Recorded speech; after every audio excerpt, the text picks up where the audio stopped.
Again, I'm a teacher in the Flex program. Oh, you know what? We're all full, ladies. I'm sorry.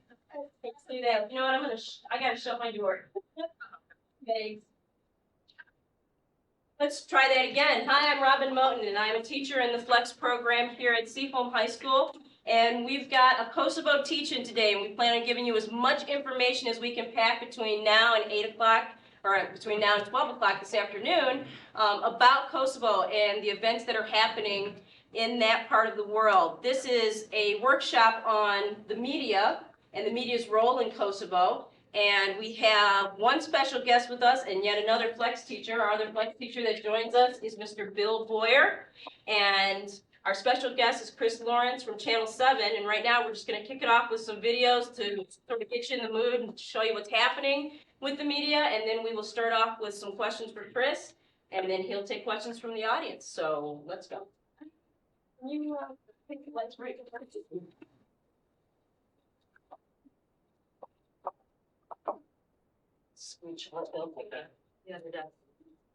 I'm gonna let Chris introduce himself a little bit, tell you a little bit about his background before we start hammering him with this morning of the media. So tell us about yourself, how you got into reporting, all the good stuff.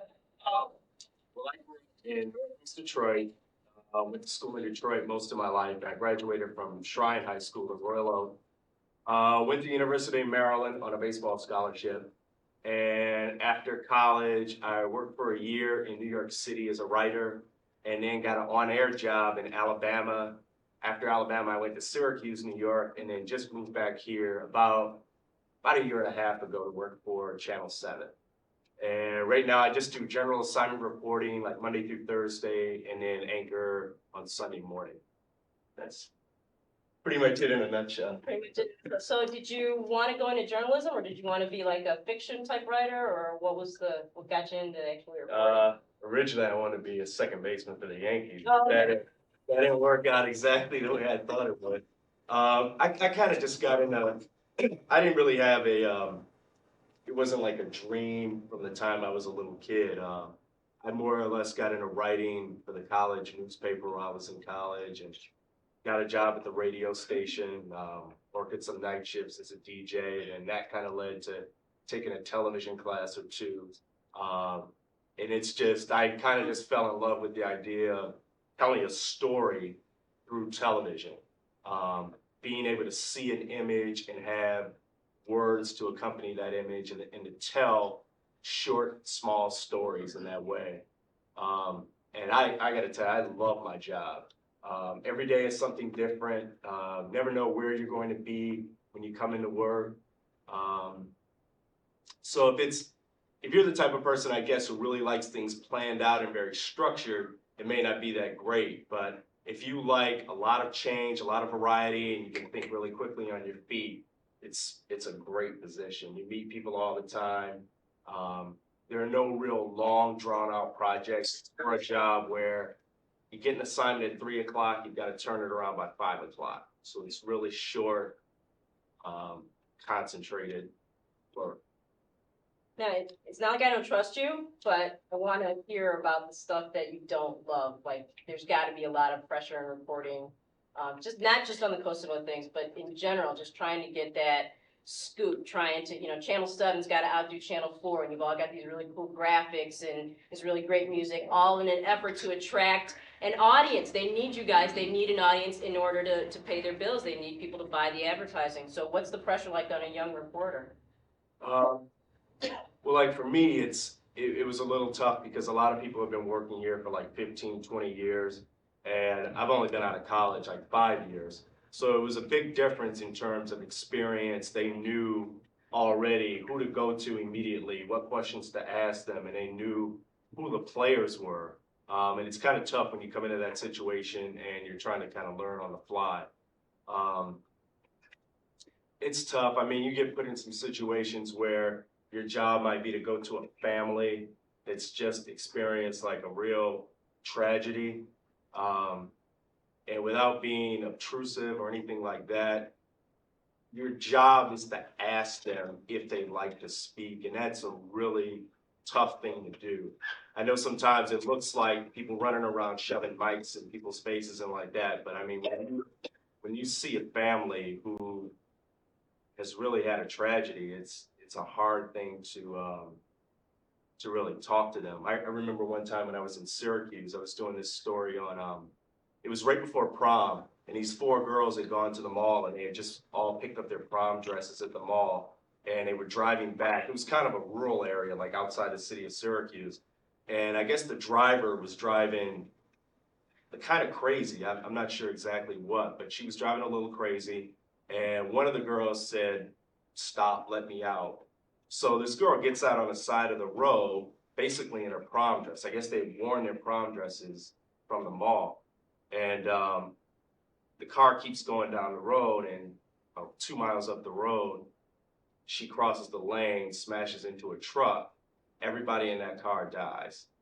So not only do you have families of those girls who died, but you've got this girl who has all these things going on in her head, relief and guilt that her friends are dead and all kinds of stuff.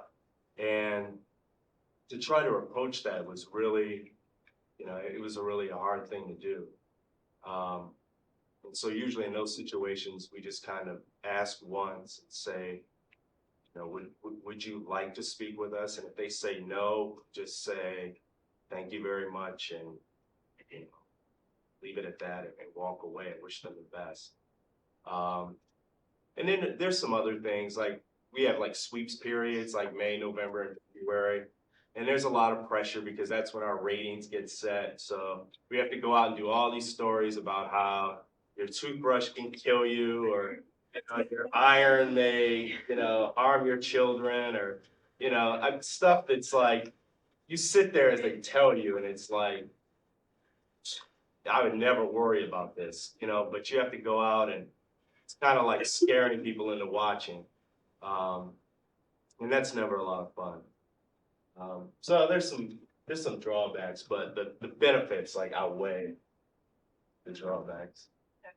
I'm gonna have one last question, I'll segue it for Mr. Boyer. So knowing what you just said about some of that you don't have a lot of choices, there's some things you want to do for ratings, there are other things that you just don't like doing. How's it been to report on Kosovo? Is it tough to try to get the hardcore information that everybody thinks they want and desires, and they want to know all this kind of stuff? Or, do you report on the human interest type side? Or you report on how people are suffering here in the area, or how people are suffering over there? How do you decide, and what do you think the role is here for you? Well, like for us, like which is different from like the national news, like CNN or NBC. Like we don't have the resources to go to Kosovo, obviously, and dig up information in Kosovo. So we rely on the network of CNN and the Associated Press for that information.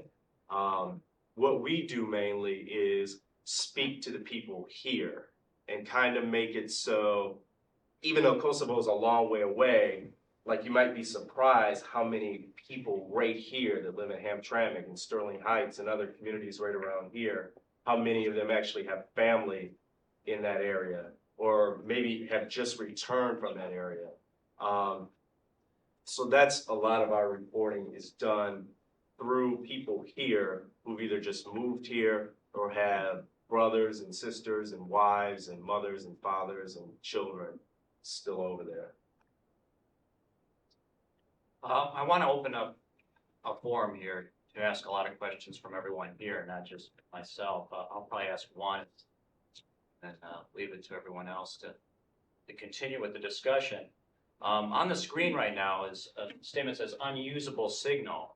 And part of the 3 videos we just saw is entering a debate over what is a usable signal and what is an unusable one, and what is on agenda and what is off agenda. For example, if you have a strange teacher who wears a Spider-Man hat, is that on agenda or is that off agenda? And I don't question for a moment your sincerity in your job. In fact, I sometimes envy your job, as exciting as mine is.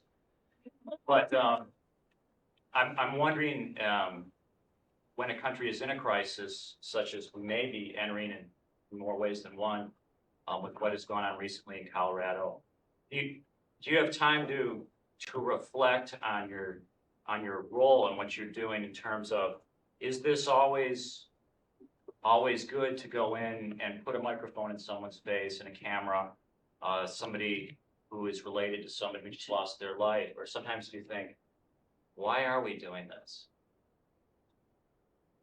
You do have that time to reflect, but at the same time, we face pressure from the people who give us our assignments.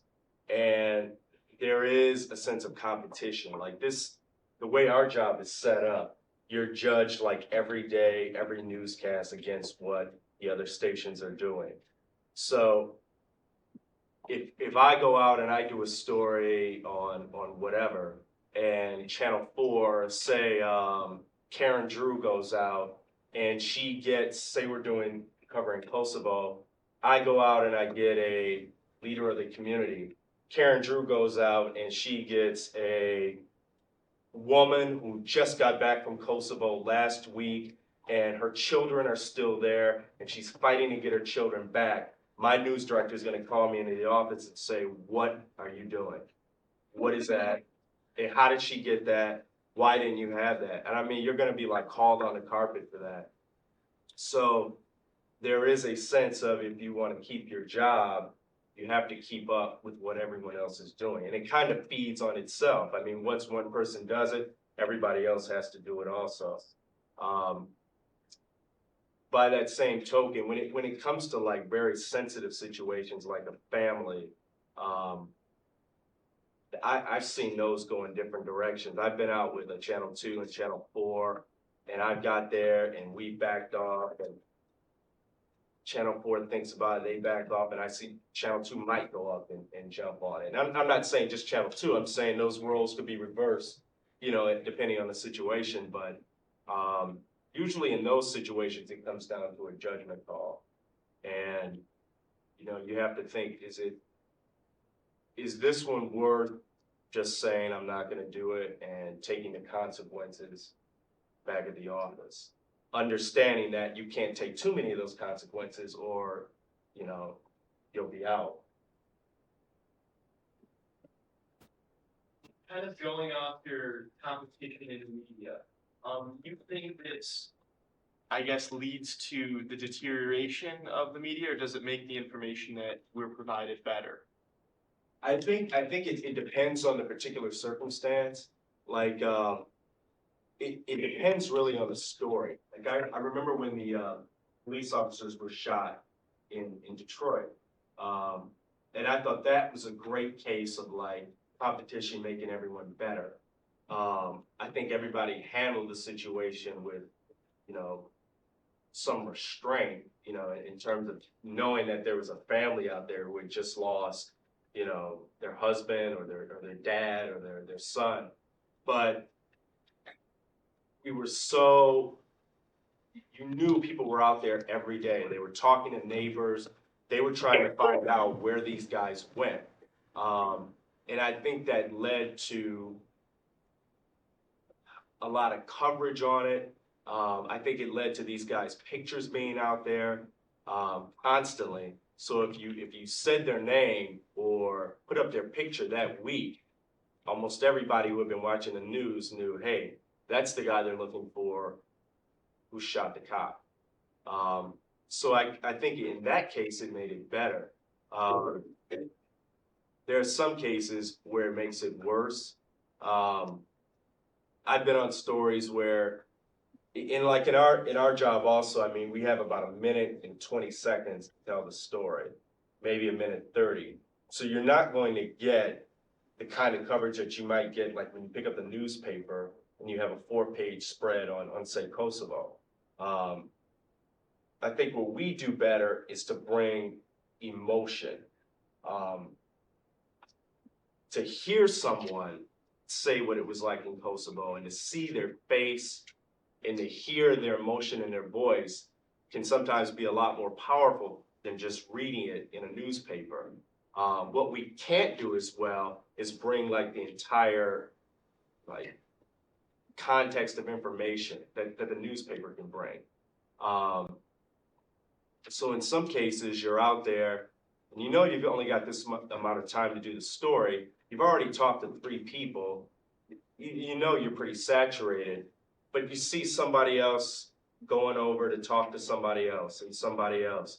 And sometimes you have to like stop yourself to go, what's the use of talking to them? I can't fit them in the piece anyway. You know, it just becomes who can stick the mic in, you know, more people's faces. You know, realizing that you only have a finite amount of time to tell the story. And once you get up to 8, 9 people, if they're only talking for 3 seconds or 4 seconds, you know, what are they really saying anyway? In that reference, where you're talking to 8 or 9 people, how do you select which ones you're gonna put on, which represent actual information rather than just normal emotions? Of course, people are upset when somebody is killed or detained or this type of situation, but how do you select, or how do your editors select what's actually as news content and value? Honestly, if it came down to it, I would say the more powerful the emotion, the more likely it is to be on air. That may not be a great journalistic decision, but in terms of television and in terms of the way that we're instructed on what they're looking for in television now, that would probably be the call. I remember when I was in school, in college, and a lot of the classes I took would have told me exactly the opposite. But it's a different thing than when your professor is telling you, than when your general manager or your news director is telling you.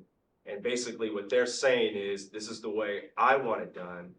You don't want to do it that way, there's a door, and we'll get somebody in here who can. I'm not saying that's always the case, but I know when I come back and they want to know, and it's constantly calling back on the cell phone, what do you got? What do you got? We got to get a tease on by 10 o'clock, you know, what do you have? And, you know, you'll tell them, I got this, I got that, you know, how's the emotion? What's it like? And man, if you were at a meeting and people were shouting and yelling at each other and screaming accusations, you know, they're like, hey, that sounds pretty good. Let's, you know, we might put that up in the newscast. Cassie.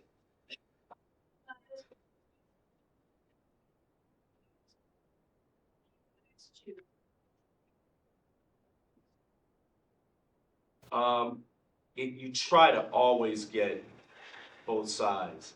And that's like, that's like one of the things that like kills us is like when you come in at 3 o'clock and it's like, you're the lead at 5, go out and get this. Well, the time it takes you to find these people and then interview them and then write it up and then the guy has to edit the piece and then you got to feed it back and then you got to get set up for the live shot. I mean, there may only be so much you can do in an hour. And it's like you want to say, I can't get all that in an hour, but you know, they don't really want to hear that. They just want to know you'll be there at 5:03 or 5:04 when it's your time to come up.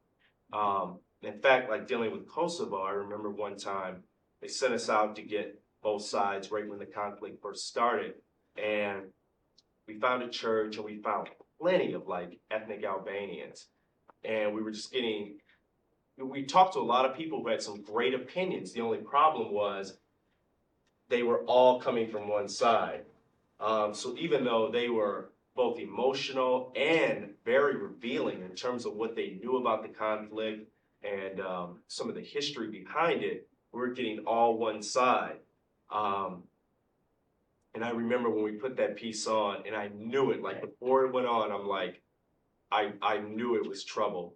And as soon as it aired, like phones lit up from, you know, people of Serbian descent here saying, you know, what the hell was that? You know, why didn't you talk to us and blah, blah, blah, blah, blah, blah. And, you know, it's a cop out to tell them who feel so strongly about the conflict and who have such a real tie to it.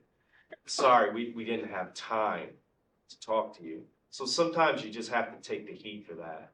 But whenever possible, it helps to have both sides because that's a good story. That's good television.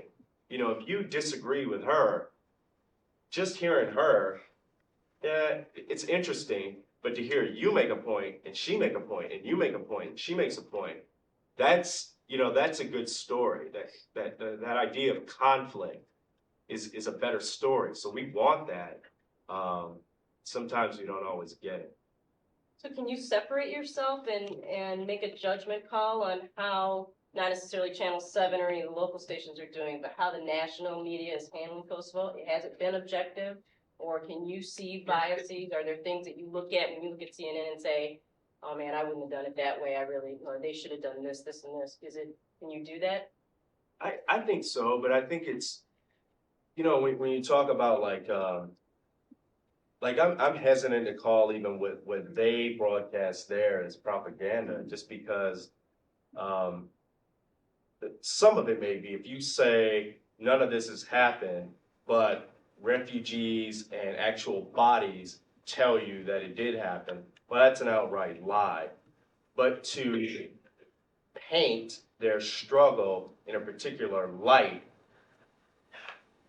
even though it goes against kind of what I would think of as journalism, I don't know if that is necessarily propaganda. I mean, if you go back to World War II, the press had a very different role.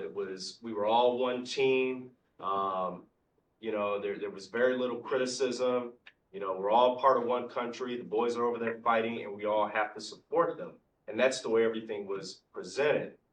Vietnam changed that a lot. Vietnam really changed a lot about how the press would cover wars. And now the conflicts have gotten a lot smaller, from World War II to Vietnam to Kosovo, to the Gulf War to Kosovo. But the media has expanded so much. I mean, if you think back, World War II was this huge conflict that was basically just covered by newspapers and radio.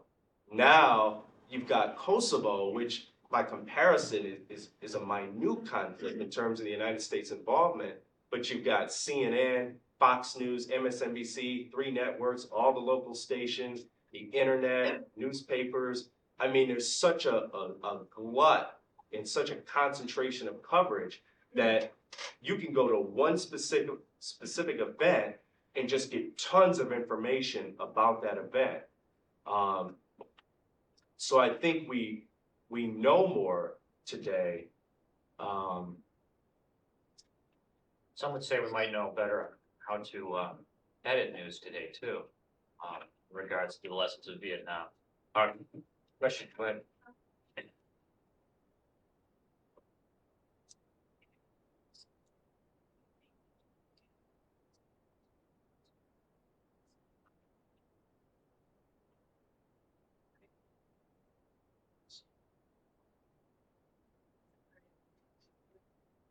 I don't know. I mean, newspapers are different because you can read them at your leisure.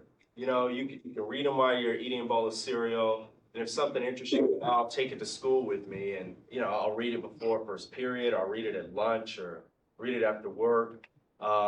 Whereas with us, you only hear it once, so it has to be clearly understood the first time. Because if someone misses something, then they go, "Well, what'd he say?" Now they're confused, and you're already rolling along, and by the time you figure it out, it's gone. Um, and I don't know if watching television news makes people want to read the newspaper. Like, I like reading the newspaper, and I like reading magazines, and as well as watching the news on television. But I don't know. I would hope it would. I would hope people wouldn't just rely on television as their only source of news. I mean, I know that sounds crazy, coming from me, but I mean, it's a part, but it definitely doesn't give you the entire picture. On one hand, you said that you're looking for emotion in your stories, and then you look at the way that Kosovo and other wars are being depicted, and we use terms like ethnic cleansing instead of calling it what it is. And it's people killing people. We have all of these really nice, clean terms for things. We don't call it war. We call, I don't remember what the term was for the citizens, the Kosovars that died when we misbombed. but the term was cleaned up. To what extent do you have a responsibility in the media to present war as a horror and not as, you know, a tease to get people to watch TV? I think a lot more than what's being done right now. I'm not a big fan of those words. They I don't know, those kind of words just suck the life out of whatever you're talking about. It's like, you know, again, going back to World War II, soldier came home from war, they called it shell shock. Now it's post-traumatic stress disorder. I mean, that's shell shock. I know what that means. Post-traumatic stress disorder is, you know, it waters down what you're trying to say, but I think that goes beyond just news coverage of wars. I think that's the whole, our whole language is a little more politically correct in a sense that to call it genocide, you know, would offend some people, and they don't want to offend anyone. It's just a generic sanitary term, ethnic cleansing. Doesn't sound quite as bad as genocide, but it does take some of the life and the strength out of what you're saying when you use terms like that. We're gonna wrap it up. I know Mr. Boyer wants to. Yeah, I just want to make a couple closing remarks, then I'll turn it over to Robin and Chris here. It's obvious that we just barely touched upon the subject in the past 45 minutes. For those of you that are interested in continuing this dialogue, Peter Werby is going to give a little different perspective regarding the alternative press, alternative media, in his fact and fiction presentation in about an hour. And one of the questions that we're still addressing is what is an unusable signal? And I think an agenda that needs to be discussed is why do we always have to fit things into a certain amount of time? Does anyone know when the last time there were no commercials on television for 3 days?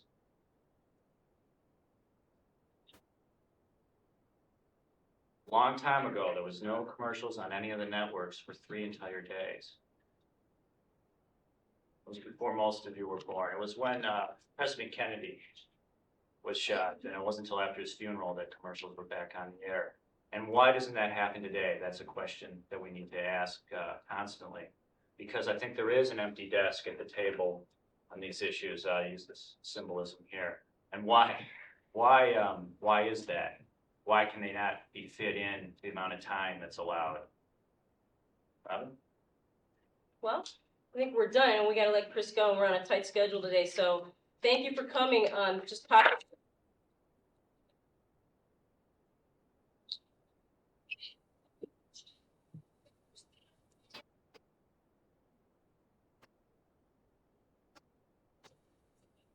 I'm not the chocolate. You took it all. Is this better? Thank you very much for the gracious introduction. I am really astounded and pleased to see the number of people here. As your principal said, when I first went to Kosovo, actually I never wanted to go there.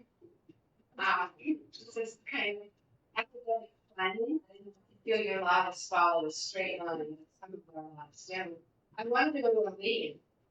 I've been working with Albanian and the community in Detroit for about 15 years. I'm using other languages that I have. And then decided, well, the main language is Albanian, different language. So I wanted to go to Albania. But in the 1980s, Americans were not welcome there. So the only place in the entire world where I could go, where I could study Albanian at the university level, and also be around people who spoke it, was Kosovo. I got a fellowship to the University of Pristina, and my son was 7 years old then, and the two of us took off for an adventure. It was naive, ignorant. I never dreamed anyone would hear about this. I believe they're actually interested in Albanian verbs. Academics could do things like this. Sometimes it's easier to go to tense places in the world if you're interested in verbs, because that is difficult, one of the use. Nevertheless, police picked me up and had all my mail open to the 80s. What I got from there was less about the Indian verbs and more of profound political education. Because the year I just happened to go to the University of Pristina in Kosovo was the year Milosevic had come to power. So I was in Kosovo and the map and the chart of its education 87, 88. That was a profound year. When I came to write up my experience, you know, somebody gives you a fellowship, you gotta give a report at the end. I learned a lot about evil. They didn't make a huge school with that. So I talked to them a little bit about the verse. But I really feel I really about evil. And perhaps it's because I was so in the Lent that my time with my son in Kosovo was the most profound time. I should tell you, I've lived in different places in the world. I've lived in Yemen, in Lebanon, in Turkey, in Syria. Those aren't suburbs. Kosovo was the most difficult place I've ever lived, and it was largely due to the political oppression and tension that nobody could name. As an anthropologist, we're very aware of different points of view. Because I went to study Albanian, and because I went to Kosovo, the autonomous region, it was still an autonomous region, and inside the Republic of Serbia, the viewpoint I give you again is an American goal there. And of course, we live largely with Albanian people. I'm very pleased to see that there's other talks on Serbian perspectives. I cannot give you a Serbian perspective. I can give you as honest a perspective, from you. But the problem was whenever Serbs found out I was studying Albanian, they were not interested in talking to me.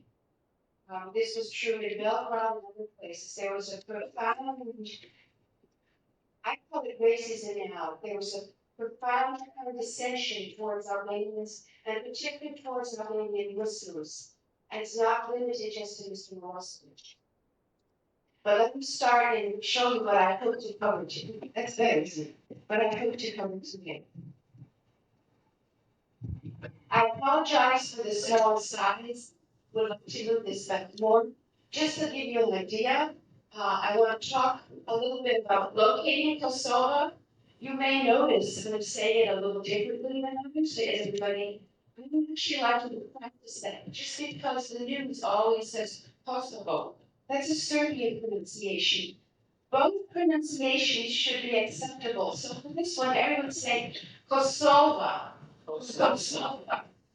The other's not wrong, it's just different. And I tend to say Kosovo. So I'll give you some introduction. I want to start out with a positive. There really are positive things about Kosovo and not in the newspapers today. I will talk a little bit about Pristina, that's the capital. Then I have frameworks for understanding the situation. The title of the talk was Build Up to Tragedy. I actually gave Mr. Craig 2 titles and said, please tell me which one. If we can get miscommunication this way, imagine how neither works. Anyways, I want to give you frameworks for understanding it, because as an anthropologist, I said multiple viewpoints are very important. One viewpoint that I figure the newspaper doesn't give you so much is a 20-year framework, starting 1980, and I'll talk about that. Then another framework is a little bit more, and the newspaper is real strong on history, as you probably noticed. They're more the bombers and numbers now. 20th century framework. I think it's important to understand the history of the 20th century. Third framework that depends if we have time. I think for people outside the situation, the best way to understand it is through understanding the war in Bosnia. And we call that missionary praying. And that we don't want to do in Kosovo what we did in Bosnia. And alas, it looks like we do. Then, because I'm not just somebody who gives classes, I'm very much activist. I have recommended actions. You don't have to agree with them, but I would certainly like you to consider them, and hopefully we'll come to them. because of the differences and things. And people who are interested in looking further, please come see me afterwards. We have a network, this big, big things. Is it clear to me where I want to go?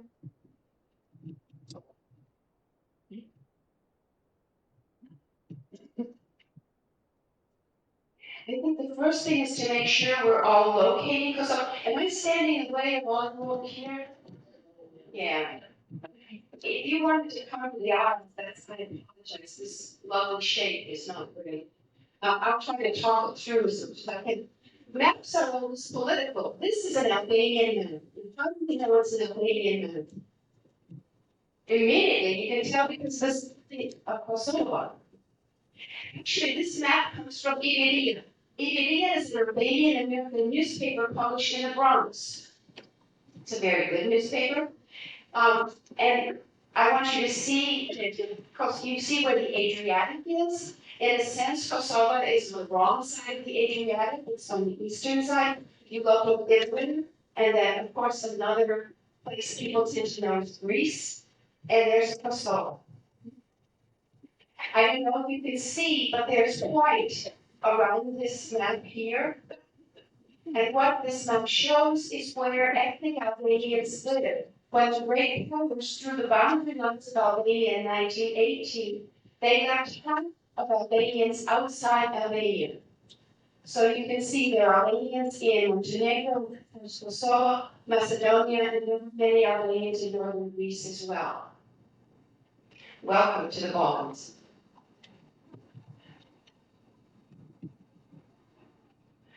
To orient you a little bit more in terms of cities, one way to think of Kosovo, alas, there's no coastline. We like coastlines to orient ourselves, don't we? And this is terribly small. There are three main cities in Kosovo, and they all start with P, if that helps me. There's Pristina, that's the capital city, that's where I stayed and studied. There's Prizren, that's the old Ottoman capital. And there's Pej, known also as Peć. Those are the three main cities of Kosovo. In the news recently, you've also heard some of Tachov and Brenic. The first fighting was pretty much in the region of Brenic. Something else I'd like to show you that isn't talked about very much is the mineral wealth of Kosovo. Kosovo is the greatest mineral wealth of all southeastern Europe. It's largely in this area, in Mitrovica and Breccia.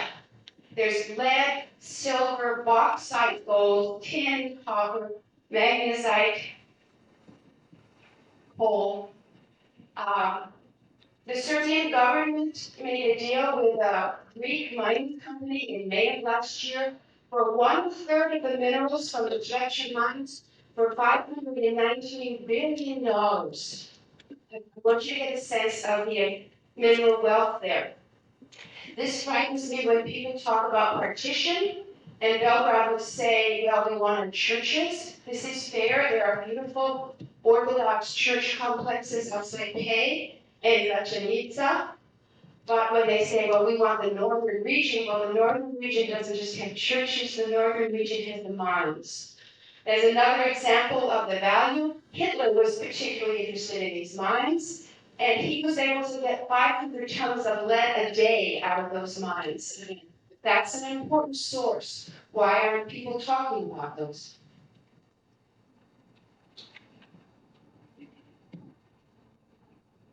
But I said I wanted to do something positive, and I am an anthropologist. Does anybody in here recognize the woman on the left? Actually, you do love the names, but anyways. The woman on the left is probably the most famous Albanian of this century. She's in her traditional costume. She was born in Skopje. Skopje, of course, is the capital of Macedonia. Skopje has many Albanians in it. But both her parents came from Prizren. Remember, Prizren was the city in the south? That's Mother Teresa. Okay. Mother Teresa's name was Agnes Bonja Voyager. Should anybody here who's Turkish, she's Roman Catholic, obviously, but it's a Turkish name. Gonca means a bottle of flour, and Voyager means painter. She took Teresa when she went to the convent in Ireland. This maybe makes an important point that Albanians are of three major religions: Muslim, Roman Catholic, and Orthodox. And in the Detroit area, we have an Orthodox Albanian church. We have two large Roman Catholic Albanian churches. We have a Muslim mosque and a Bektashi monastery. It's Muslim. That's important to remember that the Albanians are across three different religions. The Albanians are particularly known for their tolerance. I lived mostly in the Albanian Muslim community, and our major ceremonies we almost always have a priest also. People contribute to each other's religious centers. And I consider this positive, to have Mother Teresa and the Muslim Albanians are as proud of Mother Teresa as the Roman Catholics. She's known as Nina Don, she means our mother.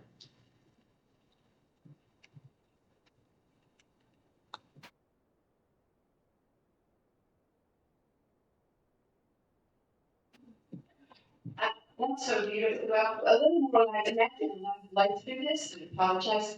This is a picture of Prizren. Remember that that's where Mother Teresa's parents came from? This is in the south. You can see the minaret, the mosque.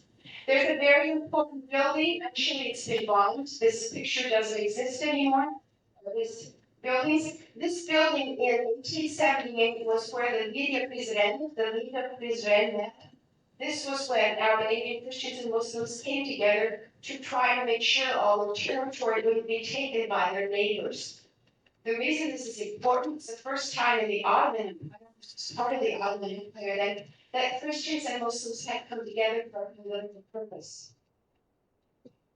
This was a beautiful city. It was also an interesting city linguistically because Albanian, Serbian, and Turkish was spoken there. There were three legal languages there. The Balkans used to be like this, just a wonderful mixture of languages, religions, and ethnic groups. This was actually one of the positive aspects of the Ottoman Empire. I don't know if you remember from history, in 1492, when Queen Isabel of Spain kicked the Jews and the Muslims out of Spain, the Ottoman Sultan welcomed them to the Ottoman Empire. In the Ottoman Empire, multi-ethnicity, different religions were the name of the game. You would never have an inquisition. If you lived in a city, it meant you lived with people of different faiths. Now moving on to more recent things, I tried to find positive things. The country of Yugoslavia was a remarkable country. I was going to say experiment, but all countries are experiments. I was there in the late 80s to brotherhood and unity. This was one in Pristina. This was a sports center called Boro Ramis. And it was named after two young men, Boris Vukmirovic and Ramis Sagiku. Obviously, one was a Serb and one was an Albanian. Apparently, they'd been friends, and allegedly in World War II, they'd been under fire and they tried to save each other and were both killed. So this was supposed to symbolize the unity of Serbs and Albanians. I never experienced much of that, but I thought it was nice to look at. I was trying to, you start to take pictures of brotherhood that didn't exist. However, this is another little thing in the book. Another kind of image of brotherhood and unity. This is an obelisk with three branches, also in Pristina. And the three branches symbolize the three peoples in the struggle of liberation. This was the Serbs, the Montenegrins, and the Albanians. Alas, it didn't seem too common. There were historical markers, however, though if you tend to read historical markers. I did, as my opinion improved, I read more. And then I started asking people, and I'm trying to be in Kosovo and Pristina for about 4 or 5 months. I started finding out that none of the historical markers jotted the memories of the people, of the Albanian people of the city. That the historical markers were clearly from Belgrade and told a different story. Just 2 more things on Pristina. One again, because I'm a linguist too, I want to show you the difference. This is maybe some sort of idea of brotherhood and unity, lines. But notice the difference, the top is the way Serbs, they would do it in Cyrillic too, but it would be Pristina, and the Albanian would be Pristina, again, those differences. And just because your language is different doesn't mean you can't live together. This is one of my favorite pictures from Pristina. This is the library. And they had to get an architect who was neither Serbian nor Albanian. If you're going to have a main symbol, people would fight over it. Well, the architect was from Croatia, from Zagreb. Apparently that was a compromise, I'm not sure. In any case, people were very quiet when it was being built. But after it was built, you see the little white kind of, what can I say, those little white, domes, thank you very much. Little problem with language. The Albanians said, have you seen Albanians with the little white felt hats? They said, ooh, the library has some hats on it, and the Serbs were furious. But the reason I mention this, the Albanians were very proud of their library. Albanians were not allowed to have anything written in their language in the 20s and 30s in Kosovo. That's a form of cultural oppression, certainly. But after World War II, things had gotten better. They got the university in Pristina, and there was a good publishing industry in India. When I was a student there, this is like many libraries in Europe, you could never check a book out. You had to use it in the libraries. But people were very proud. This is just an aside. When I was taking classes at the university, I was taking language classes, but also sitting in on others. And we would take notes, and frankly in the class for, say, the folklore class, for 3 weeks I noticed when I wrote, nobody else took notes. When they took notes, but, it's my language that bad. What it turned out is the students in the class were taking down the texts that the teacher said, the folklore texts, because they hadn't been written or printed anywhere. Do you see the difference? The books didn't yet exist. So the students were, in essence, making the books by their notes. That's just to tell you that a lot of important things weren't in print. The sad thing about this library in 1991, after Pristina was put under martial law and the university was closed, some trucks came by and picked up all the books in Albania and they taken it to the Poland. So this is no longer a library with the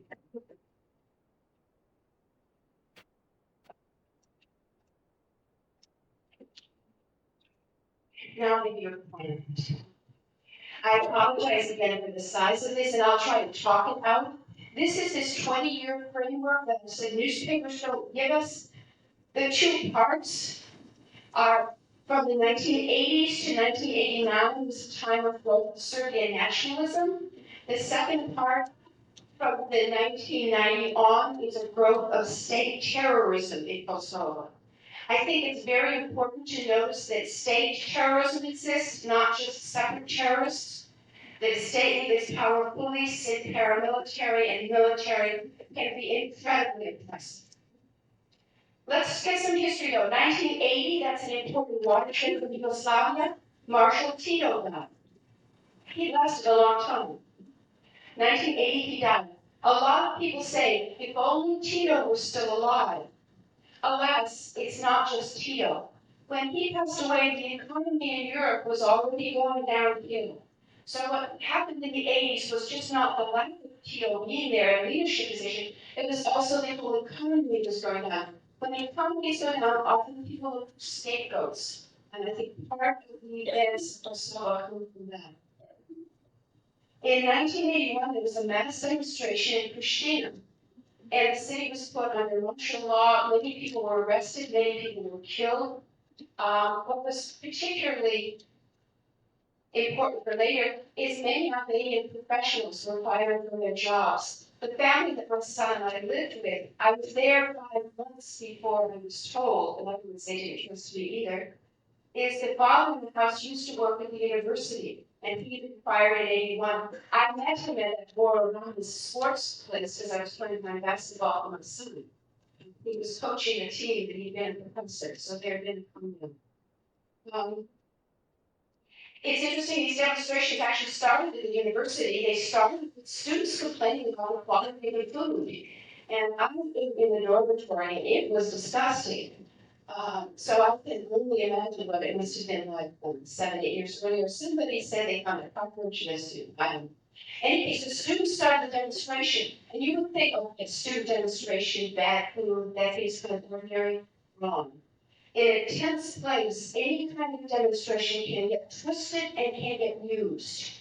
Now, what the Albanians had wanted in Yugoslavia for a long time is they had wanted their own republic. There were 6 republics in Serbia. In Kosovo, there were about 2 million people. In Montenegro, there were only 600,000. The Kosovars said, we're more numerous than the Montenegrins. Why can't we have a republic? It was not they wanted to join with Albania.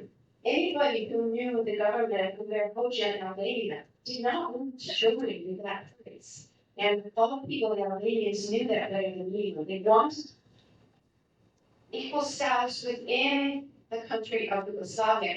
In any case, the demonstration was twisted into just being Albanians wanting independence. The troops were brought in. Albanians say there were people who were, how can I say, people brought in to cause trouble. In any case, that was a bad time for Albanians. What was also telling was that none of the other republics in Yugoslavia said anything when martial law was brought in. You would have expected Slovenia or Croatia to say something like, okay, watch it, there's a limit to this martial law, but there wasn't. So you could see in Yugoslavia that people were not sticking together. In 1983, there was a funeral of Rankovic. Rankovic had actually, he was a Serb politician, had been a great partisan. He was removed from office in 1966, and you would figure somebody who had been kicked out of office in 1966 died in 82, that might not be a big funeral. No.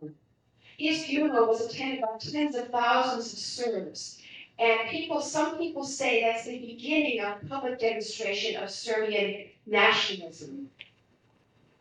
1986, though, is the more commonly seen date for really starting this downward spiral. This was a time that a memorandum from the Serb Academy of Sciences somehow got into the public.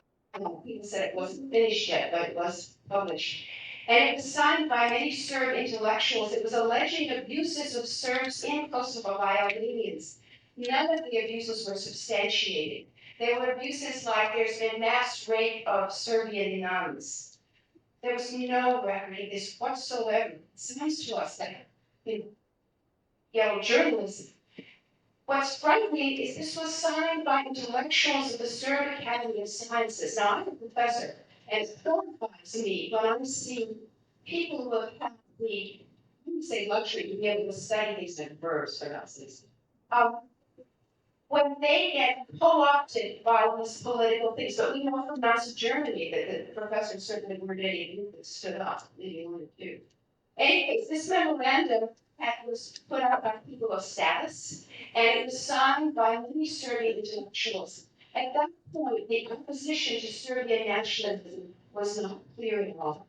It would be there. 1987, now we're really getting into the trouble, Milosevic went and gave a speech in Kosovo. This is the beginning of Milosevic's rise to power. You should know before then, Milosevic had never spoken on Kosovo. He was a middle-level apparatchik in the Serbian Communist Party. His boss was supposed to go to Kosovo and give this speech. His boss didn't want to go, so he sent Milosevic. Actually, there was more to it. Milosevic made 2 visits to Kosovo. He made one that wasn't much in the press to sort of prepare his second visit. His visit came and he was talking to Serbs in Kosovo how they were oppressed and they shouldn't ever be beaten. But it had been planned, so there were activists that just happened to have a truck nearby that was speaking full of stones so they could throw them at the police. It was very much a setup, a fabricated setting, but it was shown all over Serbian television. People say that they call this a television war, that the elements of it were certainly the Serbian nationalism, but also the way the media has been used. In any case, this was his rise to power.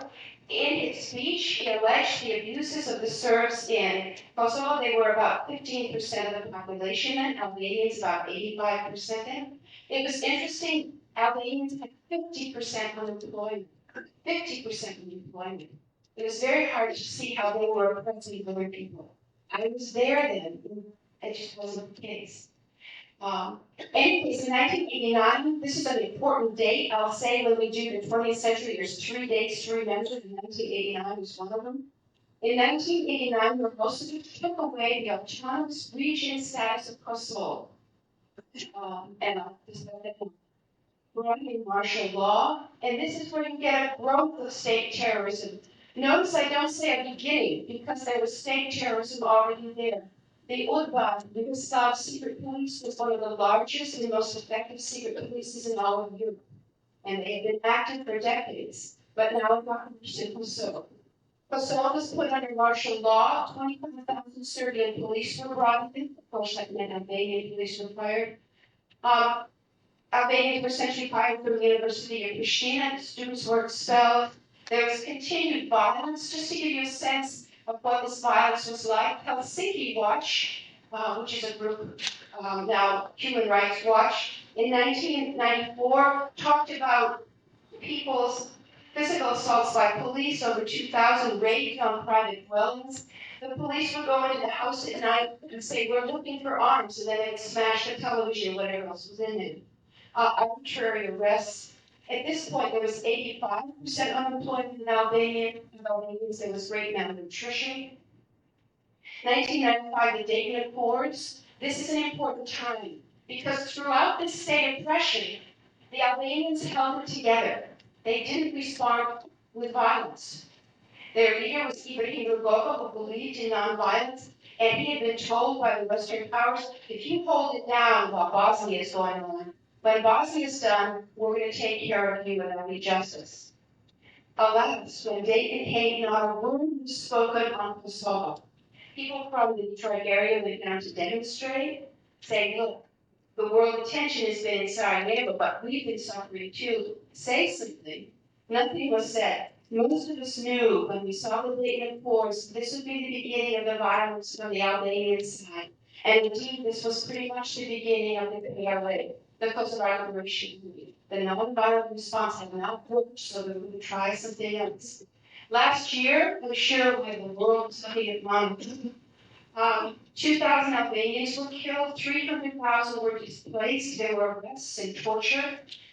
There could have been something done last year, but people weren't looking. And then this year, of course, we have untold numbers of Albanians killed, 600,000 deported, 500 villages burned that we know of, rapes. There are untold crimes going on. It's not a pretty picture. But I want to move out of there. Let's move out of the capital city. This was just going westward. I'm going to take you back to a little slightly more travel log. I just want to present people, not just incidents. This is going from Renice to the mountains near the town of Kay. Actually, this is towards Istok. And when my son and I were there, we stayed with Albanian family just to get out of the capital city. This is the brother and sister of the family we stayed with. Both were students at the University of Pristina. I pray that both of them had gotten out. He would have been the wrong age to be there. I just want to give a human face. It's not a refugee face. This is their home. It's not particularly impressive by American standards.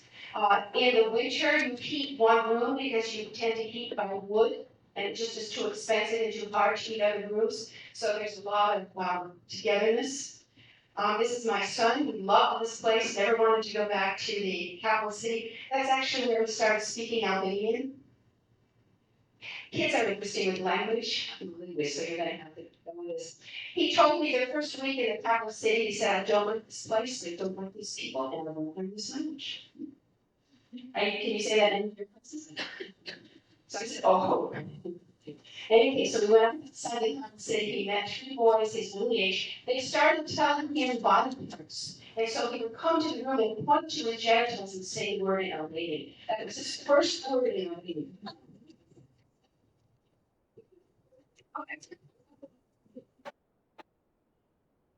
Speaking Albanian was absolutely beautiful. Beautiful. Because he forgot this was a little bit. This is the mother of the family. She was very proud. She had a sister in New Jersey, and the dream was to try to get her children to safety. I prayed she succeeded. The father of the family did not want his picture taken. Um, he had worked all his life kind of as a lumberjack. He had not been allowed to get education because he was Albanian. So I took a picture of his axe and his bow. These are proud people. And the fact that he couldn't get education hurt him, and that's one of the reasons he had his children going to university. I would like to say something about education, and this is even more recently. And I'm talking in the 20th century and a broader thing, but the state exclusion of Albanians from the educational system. For example, this meeting could not have taken place in Kosovo at all. Albanians were not allowed to congregate. Only at funerals could you have these congregations. But there started in 1990 pressure against, severe pressure against the educational system. In 1990, the Serb regime removed all Albanian students from the University of Pristina dorms. Remember, those are the ones who started that demonstration before? They said you can't be in the dorms. Only Serbian students can be in the dorms. Then they also removed all Albanian students from medical school clinics. The Albanian medical students had manned the clinics, and they were kicked out in 1992, and 1990 also. It was interesting, there were kind of things that hurt your dignity. Albanians who served were not allowed to use the same laboratories. Does this sound a little bit like something understood? 1991, in April, the salary of all Albanian teachers was suspended. Those teachers in this classroom, imagine what that's like. In June, the Serbian parliament fired 260 Albanian university professors. In August, 6,000 Albanian teachers were laid off. They were, actually, it wasn't quite like that. Some had been in demonstrations, and they were told they had to take a loyalty oath to the Serbian regime and also teach in Serbian. In any case, effectively they were laid off. In September, the police prevented Albanian students from entering the high schools. This is where they'd gone for years. You could no longer go here. October, all writing in Albania was removed from the university. Then there was a summer expulsion from the university of 1,000 professors and assistants, administrative workers, and 27,000 Albanian students were expelled from the university. Do you see how this is a state exclusion of Albanians from the educational system? What was the response? The response was truly impressive. In 1991, there were demonstrations. You can see why the police were called in. 1992, again, protests against the Serbization of the university. But what happened in 1992, in private homes, they set up a parallel education system with 400,000 students, elementary, middle, high school, and university. It was remarkable. For 6 years, they had private education in homes. It was funded by Albanians in the diaspora in New York, in Boston, in Detroit, in Switzerland, in Germany. People would send 3% of their income to the Democratic League of Kosovo to pay these teachers. The problem is the Serbian police were always looking for this. So you would know as a student that you would have an exam coming up on a certain Friday, but you wouldn't know until Thursday night where that exam was going to be held, because the police would go in and try to break this up. But it kept a semblance of an educational program going on. It was remarkable. Again, more demonstrations. 1997-98, the students were active again. Students Independent Union organized peaceful protests. Some of this actually got on our news, but maybe people were looking. Going on with the schools. Schools are a crucial part of any country, particularly a place like Kosovo, where 50% of the population is 17 or under. That should tell you something. This is one of those. I saw a lot of schools because I had my 7-year-old with me. In the first school we went to, the principal, who was Serb, said the only classroom who could be in was a Serbian classroom. I said, well, you know, I don't speak Serbian, but we were in an Albanian classroom. We ended up having to move because he wouldn't allow a foreign child to be in the Albanian classroom. And because we moved to a school in the center of town where the principal's about it. But my son would come home and tell me things, and as an anthropologist, I think the more perspectives, the better. He came home one day and says, Mom, I know why the kids are in the garbage heaps, in the garbage area. And I said, well, why? He says, they're looking for stuff. And he says, you know what they're looking for? He says, they're looking for food. He said, they're looking for things they can sell for food for animals. And he says, they're looking for other things to sell. There was kids in his class who were wearing plastic and clogs to school in the winter. The diet for a lot of his classmates was bread, pickled cabbage, and tea. There was malnutrition. This kid looks okay. My son looked positively robust in comparison. And this was 10 years ago. This is just a sense of the schools. They weren't particularly beautiful. This school is really lovely. They were terrible, but considering where it was. What was interesting though was the schools were on 3 shifts because they had so many children that you would be the morning shift, the middle shift, or the afternoon shift. As you can imagine, there were not extra activities. Here is someone that probably wouldn't be seen as politically significant. This is a doorman of the school. I watched, as an anthropologist, I used to watch it. I watched one day kids kind of pushing each other down the stairs. Somebody in the doorman brought him a box of chocolates and said, "You take care of my kid." But I also talked to him, and he was supporting a family of 5 from his salary as a doorman at a public school. On the buses, I always talk to people in here. A linguist do these things. I remember there was a conductor on a bus. He was supporting a family of 12. People survived with their families. But then in the 90s, there was people were fired. So I want to look at the systematic loss of jobs. What I'm heading towards is a picture of Kosovo with a type of apartheid. Do people see this? How people are being systematically pulled from the education system and other things because of their ethnic background. This is systematic loss of jobs for Albanians in Kosovo. As I mentioned, in 1981, after we demonstrated food in the dormitories, it found something else.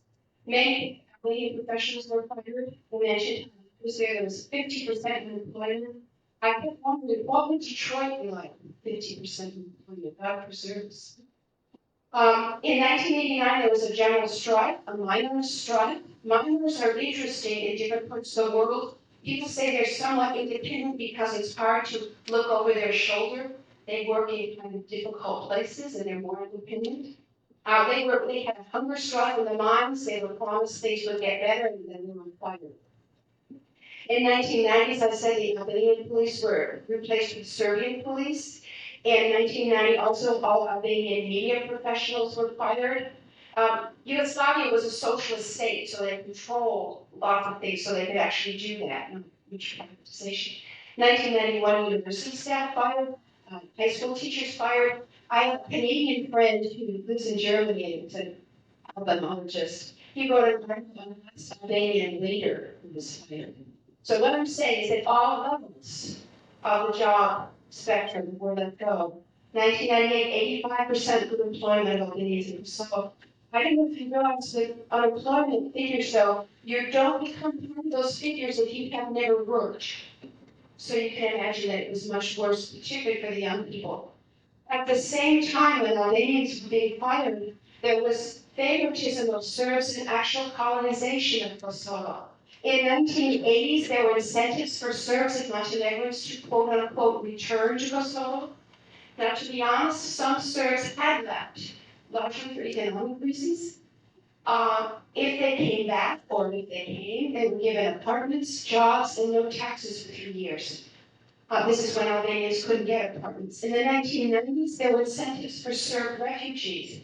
If you follow the war in Bosnia, you know there were a lot of Serb refugees from the Ottoman, and they were supposed to be rooted down to Kosovo, particularly to colonize around the lines. You can understand that. Again, Albanians were expelled from their houses, and Serbs were brought in certain areas and given these privileges. One other town. This is Jakov, which apparently has been particularly hard hit.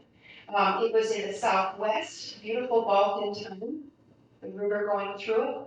just because I don't want you to think that house you saw was the only architecture, this is the older Ottoman type architecture. This is a religious center in Japan. And because I'm particularly interested in Islam, of course I visited and stayed there.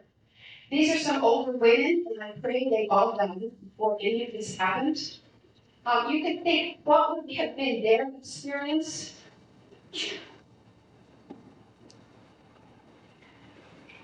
I'm going to go faster through this. This was the second framework that I wanted to give you of the century. I said the newspapers don't usually talk about 1912. There's 3 periods if you want to do it in the 20th century, one before World War II, one World War II, and one after. It's not very original. 1912, when this region was, Kosovo was still part of the Ottoman Empire, Serb army came down, and those were the first massacres of Albanians in the cities in Pristina and in Prizren.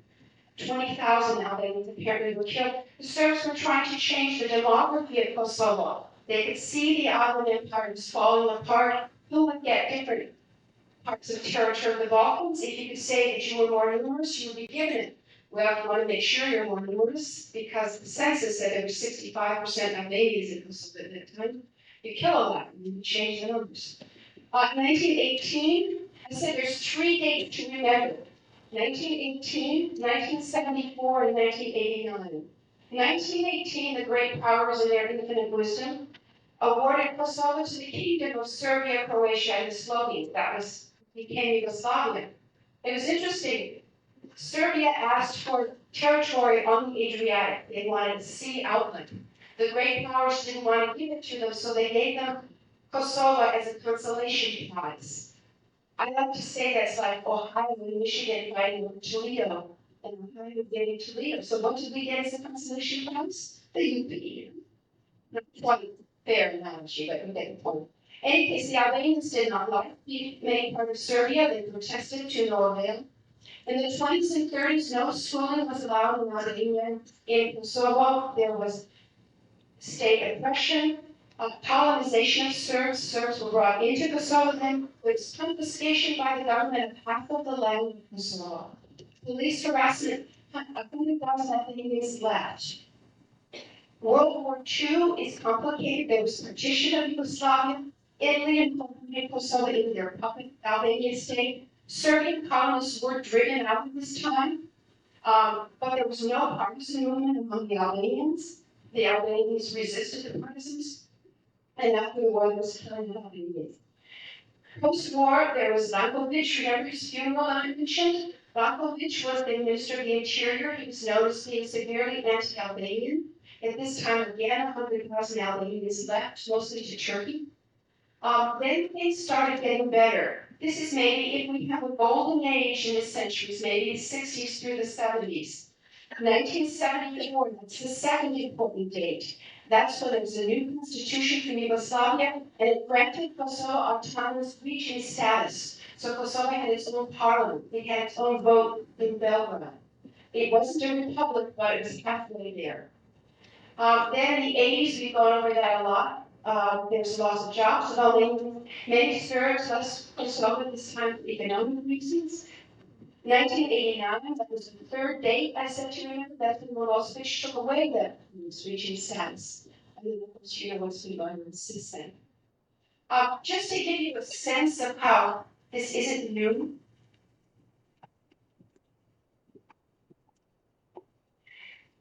This is another memorandum. The law must be enforced to the letter to make staying intolerable for the Albanians. Any punishment for cutting the forest, for leaving dogs unchained, or any other measure that experienced police force can contrive. From the economic aspect, the refusal to recognize the old land lease, the requisitioning of all state and communal pastures, dismissal from state, private, and communal offices. When it comes to religion, the Albanians are very touchy. Therefore, they must be harassed on this score too. This can be achieved through the ill treatment of their clergy, the destruction of their cemeteries. Last year, 70 mosques were bombed. There remains one more means which Serbia had employed very successfully after 1878, secretly burning down Albanian villages and city quarters. This is by a historian from Belgrade University, Vaso Djibrilovic, from his 1937 paper. So you can see that this attempt at ethnic cleansing, we didn't have that name then, but certainly that this has been going on a very long time. I want to leave time for questions, so as far as understanding Bosnia as a frame, I think I'll jump that. I'll give you one more picture of people and then actions to take. These are some of the children in the family. My son is the one kind of looking with his face right at you like this. This is a family that we lived with in district of Pristina in Dragodan. I saw to my horror in the New York Times that Dragodan has been destroyed. It was in all Albanian district. We have no notion whatsoever where the family is that we stayed with. And this is repeated again and again. Please.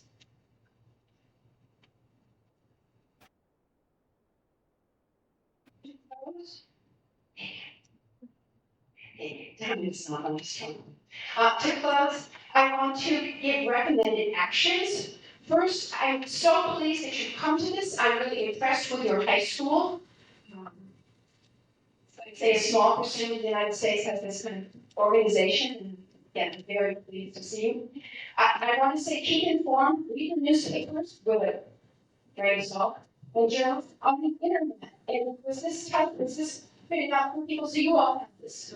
The internet is a great source. The Balkan Action Council is an American group in Washington that I think is following the news very well. There's 2 books that I recommend. I know this says a short history. God, one is for the long history of the life. It's very readable.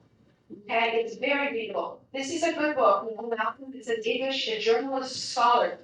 Folks, whenever you want to check a book, check the bibliography. Make sure that he's got the main, or she has got the main languages. There's some books that have been coming out. They only have sources in one language. You'll trust them. Another book that I really recommend, a little bit small, is Death of the Nation of Yugoslavia, because Serbian nationalism is so crucial. Milosevic is so crucial to understand this. This is by Laura Silver and Alan Little. That's the books I have there. Number 2, I support the return of the refugees with guarantees in rebuilding. Obviously, that implies you're getting the Serbian police, paramilitary, and military out. I would like to see an international protectorate for Kosovo. I included the numbers of all the senators. I don't know who your representative is, so you call it and get it. You can see by the action in the House. My experience, my representatives in the House, is they're often totally uninformed about international matters. My representative is, even though I'm talking to. And then to call people. It's interesting to call people when you're supporting action. I remember we called Secretary Albriight's office to say, and the person said, you say something. It's good and bad. For humanitarian aid, I'm part of a group. We analyzed 48 agencies, and we thought these 3 were the top ones. They have the best connections in the area. They have the best record. They have the lowest overhead, and they tend to buy their supplies in the region, which is their global economy. So that's Mercy Corps, International Rescue, and Doctors Without Borders. Finally, and this is something I believe in, but I'm not totally impressed with their record, is to support the work of the International War Crimes Tribunal. The government teaching a lot and should not picked up that might have affected this crisis. Certainly, we need to support them more. Thank you.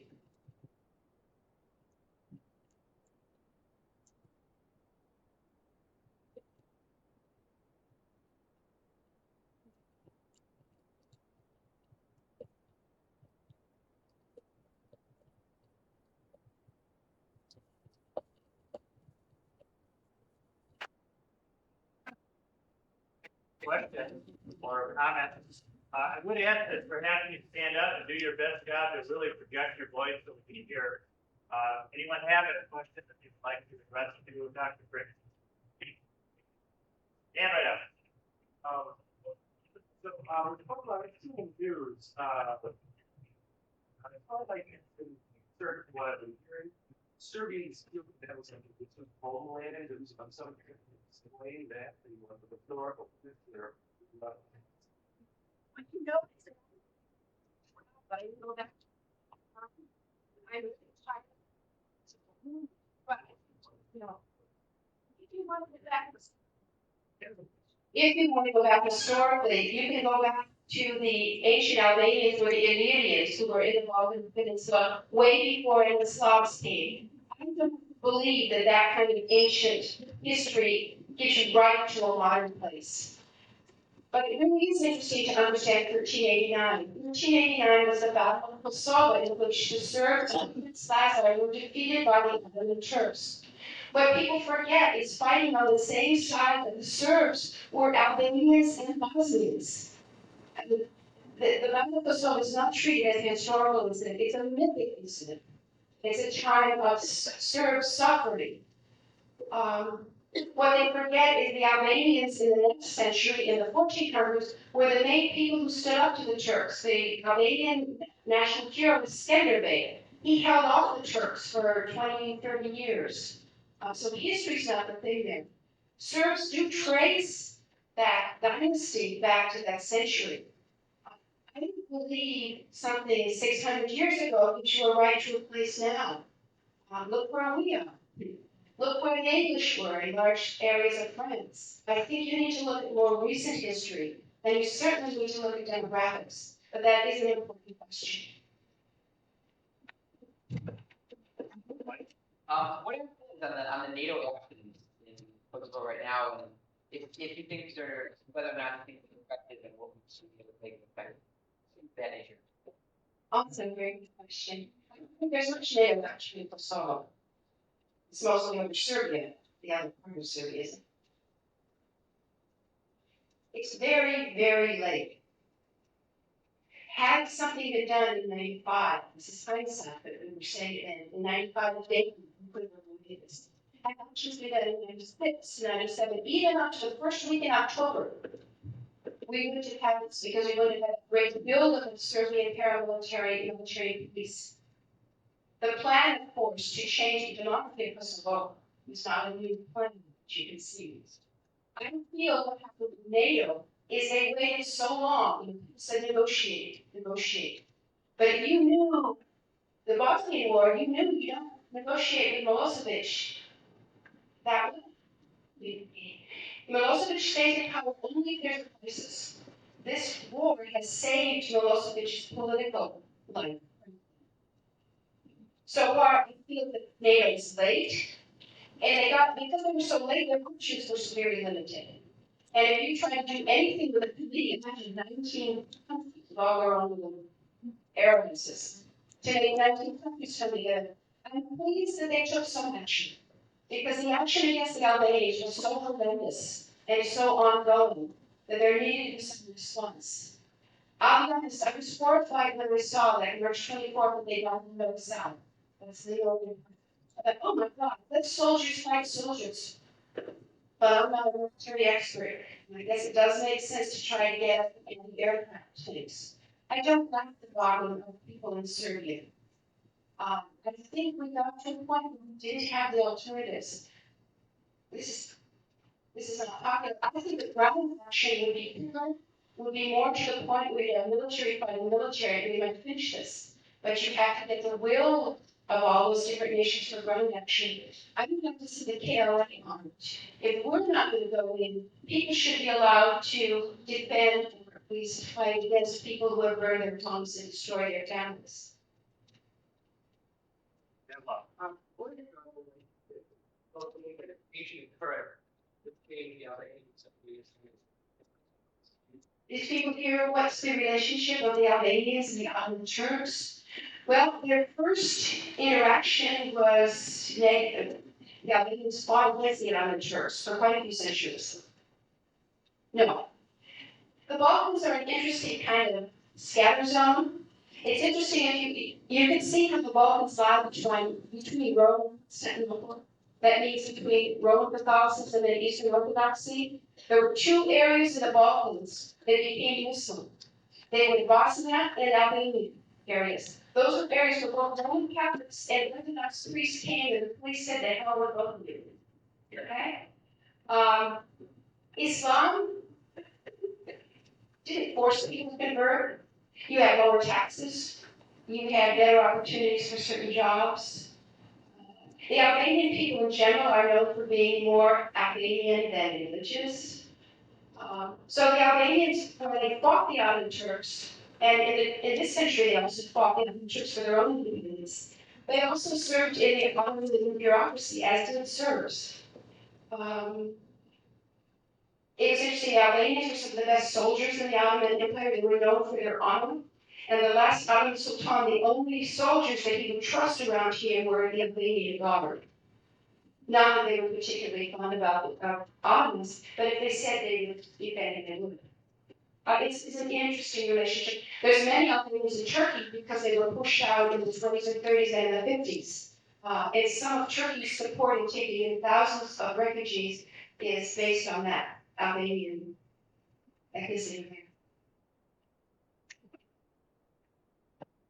Right here? Yeah. Actually, I have two questions. First of all, I heard of, Kosovo being referred to as just Kosovo and Montenegro and Serbia all being separate. Now, but from what I understand, they're all part of a country called Yugoslavia.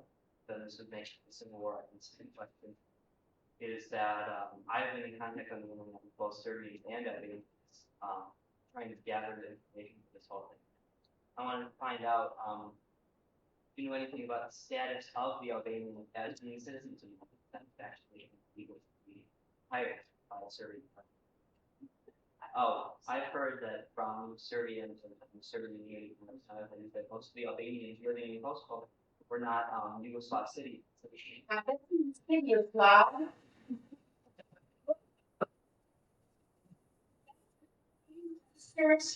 In the post-war period, the large number of Albanians came from Albania. There was actually in a 10-year period, 815 Albanians came. There's really no support for that. What I haven't mentioned, and what is interesting, there's one place the Albanians have beaten Serbs hand down, and that's in the bedroom.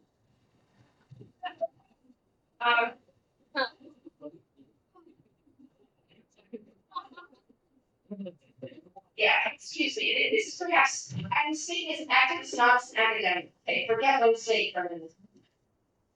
The birth rate of Albanian Kosovars is the highest in Europe, about 29,000. The birth rate of the Serbs is one of the lowest in Europe, 12. Also, the Serbs have a very high abortion rate. The Albanians don't believe in abortion.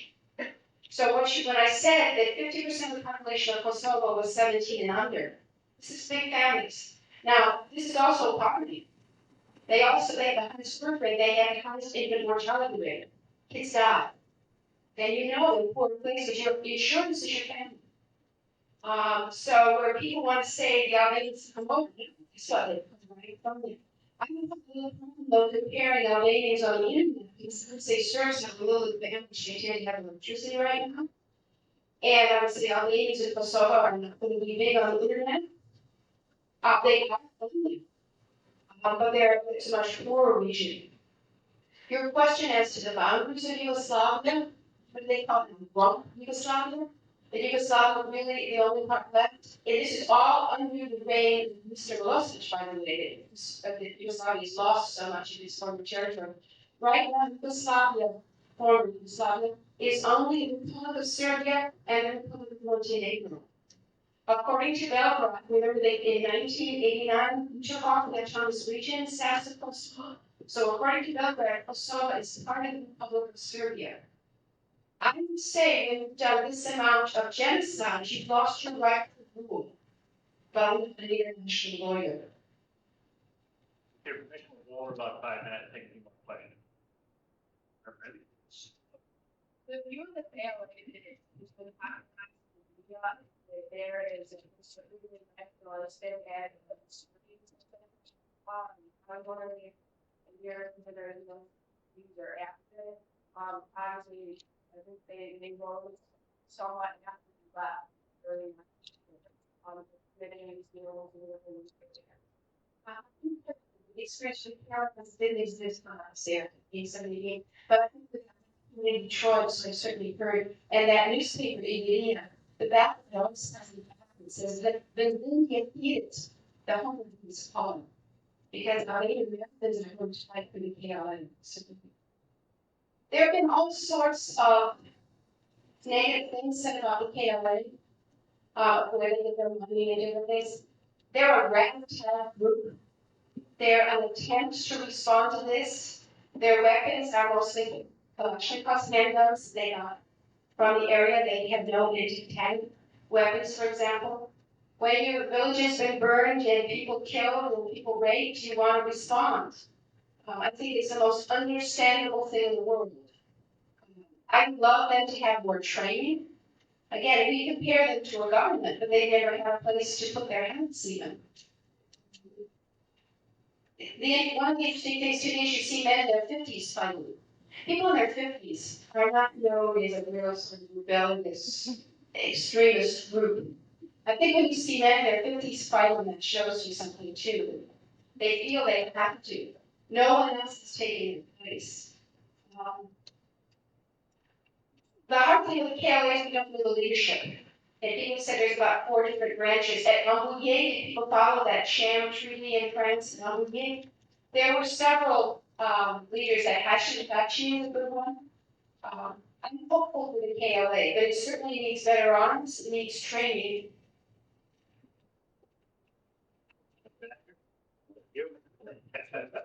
And so the news report is most of the ethnic communities in Kosovo have been like evicted of the Kosovo areas.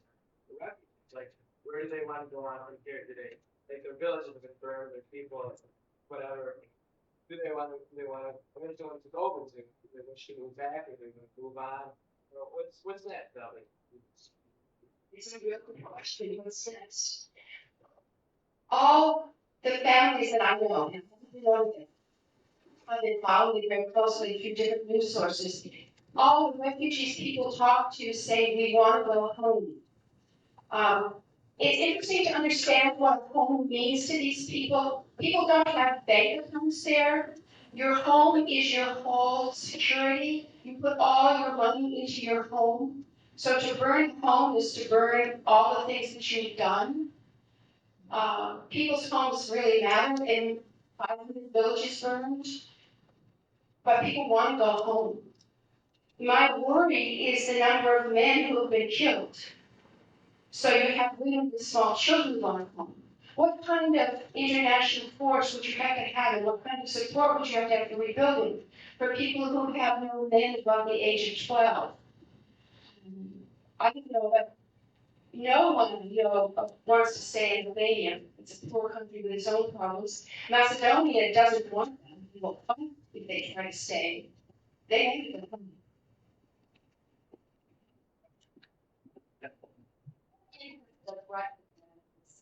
What are our risks involved or taking more steps? Well, Russia's in a really awful place economically and politically. I think the Russians need a major distraction. Do you know, when things are bad at home, it's nice to look at something else. That's what Milosevic does. He wasn't being able to pay any of the pensions of the people in Serbia, so you initiate a war, and guess what? People follow the war news and they forget about the other stuff. Things are really bad in Russia now, but we're worried because Russia certainly was powerful in this 20th century. It would be good if Russia could be brought into the peace process. It's interesting to look at Russian interests, though. There's a public message from the Russians and there's a private one. Do you remember the Russian politician who was in the airplane that turned around over the Atlantic when the bombs, or when Milosevic refused to make any kind of concession? The Russians were coming because they desperately need that financial aid, the international monetary aid. They were coming to negotiate that in Washington. Why did Milosevic take that time to be that way? If Milosevic were really with Russia, would he not have let the Russians get their aid first? So under the surface, the Russians are furious at Milosevic. But there is whether or not the United States should have intervened militarily in that conflict.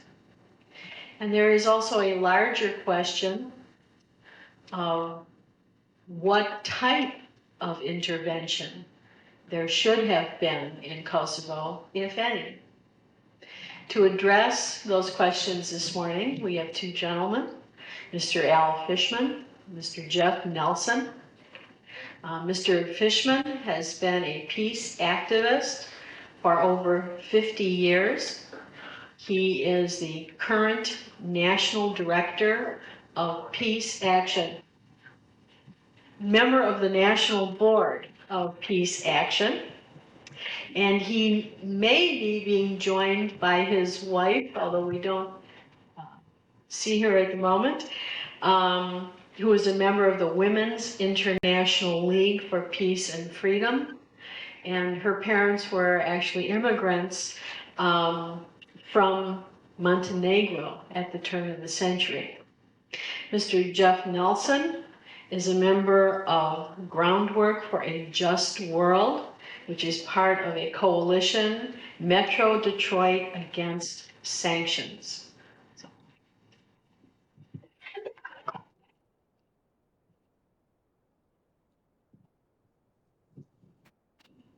Good morning. First, I feel I ought to congratulate Seaholm High School, the faculty and the students for being involved in this program. I hope all the students are here voluntarily. And I want to begin this brief presentation with a reminder of certain fundamental things. The first was uttered by an American of a German immigrant during the time of the Civil War, our Civil War. And a part of this quote is sometimes given, the first part of it. The first part of the quote is, "My country, right or wrong." But it's important for us as Americans to know that that was not the whole quote. The whole quote was, "My country, right or wrong. When right, to be kept right. When wrong, to be made right. And when our country is wrong, we not only have the right to correct it, but we have the responsibility to correct it. Because in the ultimate sense, we as citizens of a free society, people who have the right to vote, the right to see our representatives, the right to complain, the right to protest, we have not only the right to make our country right when it is wrong, but we have that responsibility. The Nuremberg war trials established that there is a mutual responsibility of all citizens for what is done in their name. And I want to talk today a little bit about what is being done in our name, in your name, and in my name. The second thing I want to quote is a very ancient Greek proverb. And it says that in war, truth is the first casualty. And so I would recommend to all of you, faculty and students alike, that you examine everything you hear carefully and remember that what you hear today may be contradicted tomorrow or next week. For example, when a convoy was bombed in Kosovo, we were told that it was the Serbs that attacked it. The Serbs denied it, and then there were repeated retreats from the contention of the United States and NATO that it was the Serbs that did it, and finally an admission that it was NATO planes that bombed the convoy. Recently there appeared a photograph in newspapers about mass graves. I don't know if any of you saw that, but they were so-called mass graves in Kosovo. There is now a very reliable suspicion that the photograph was doctored. And you see, it's very easy to get some information disseminated through the media But then it takes time to find out whether that was accurate or not. And in the meantime, people die. So before the truth is found, people die. I do not, for a moment, for those of you who were in this room before, lack any sympathy for what Dr. Trix said about the plight of Albanian refugees. I am not just a peace activist, I am a peace and justice activist, and I have fought against injustice in this country for most of my adult life. And I am against injustice anywhere. Dr. Martin Luther King said, "Injustice anywhere is injustice everywhere." And peace is not simply the absence of violence and war, but peace is the presence of justice. And so far I am for justice, and we in the peace movements around this country are deeply concerned about the plight of Albanian refugees. But we have to examine why this happened. We can't just say there are refugees and therefore we are going to bomb. Every organization, including my own, Peace Action, said at the outset of the bombing that bombing would not help in any respect. It would only make every condition worse. So what has happened? Number one, in Serbia itself, that part of Yugoslavia, there has been a great amount of destruction. The works of human beings, bridges, buildings, some of them centuries old, destroyed by smart bombs. I think the term smart bomb, I think, is in and of itself an oxymoron, because bombs that kill and destroy are just in no way smart. But much of the culture and lives have been destroyed and disrupted. The infrastructure of Serbia is being rapidly destroyed, and the intent is to destroy it further. What has it done for the Albanians in Kosovo? And by the way, there are Albanians, there are 100,000 Albanians living in Belgrade, capital of Yugoslavia. So it's not as if Albanians everywhere have been persecuted. Albanians live in Montenegro, Albanians live in Macedonia, and Albanians live in Serbia in significant numbers. What has it done? It has made their situation worse. There are some who claim that this plan of total expulsion was in the works before, but they offer not a shred of proof that it was planned before. There were perhaps under 10,000 people who were refugees before the bombing started. Now it may be, I'm not into Milosevic's head, and nor am I into the NATO commanders' heads. I do know this, that what was considered negotiations at Rambouillet in France, which was the timeline for the beginning of NATO bombing, that to call those negotiations is a misuse of the word. Negotiations are where two parties sit together around a table and talk about what each of them want and find a way to compromise and agree on a solution. What happened at Rambouillet, therefore, were not negotiations. It was an ultimatum. The Serbs and the Albanians met in separate rooms, never together, and the United States and its contact allies presented the Serbs with an ultimatum. You allow foreign troops on your soil for 3 years, re-grant all the autonomy to the Albanian people, and then in 3 years, we'll look at this again and consider what to do. Think about that. Think about that realistically, not in terms of U.S., quote, patriotism, unquote, but think of that in terms of what it would mean to be a part of what was left of Yugoslavia, Serbia and Montenegro, to say there are going to be foreign troops on your soil for 3 years. And everything else will be restored as it was, according to the 1974 Constitution, and then in 3 years' time, we're going to reconsider what to do.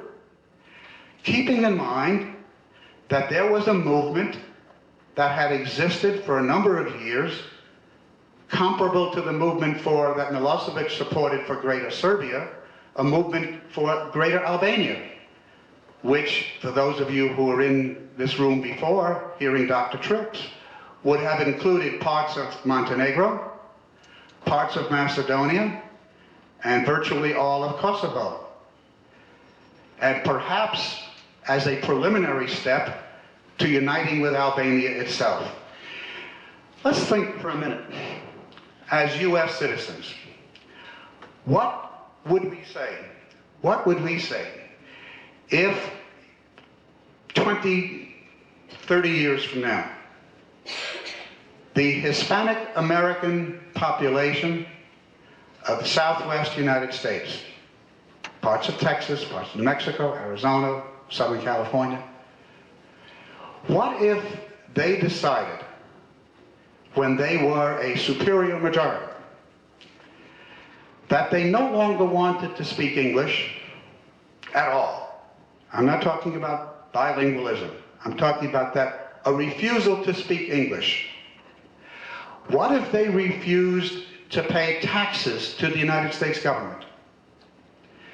What if they refused to send their children to the public schools of the United States? What if they said, we want autonomy within the United States? What if they started to call the land that they lived in as American citizens Mexico? That was the name of it. Not 600 years ago, only 150 years ago, because that was a part of Mexico, only 1.5 centuries ago. Supposing that majority, that growing majority, said, we want autonomy, we're not going to pay utility bills, we're not going to pay taxes, we're not going to go to your schools, we're not going to speak your language. How long? How long would we as American citizens tolerate that? Now, the analogy begins to fail because in the situation in Kosovo, there were vastly superior military forces surrounding that country, which were saying, in effect, we're going to support this movement for autonomy and separatism. In the case of the Mexican-American population of the United States, there is no superior force to the United States militarily. There is none. So the analogy fails. But the principle remains. In the paper that was distributed, which I wrote, I talk about the thinking about separatism. How far do we go?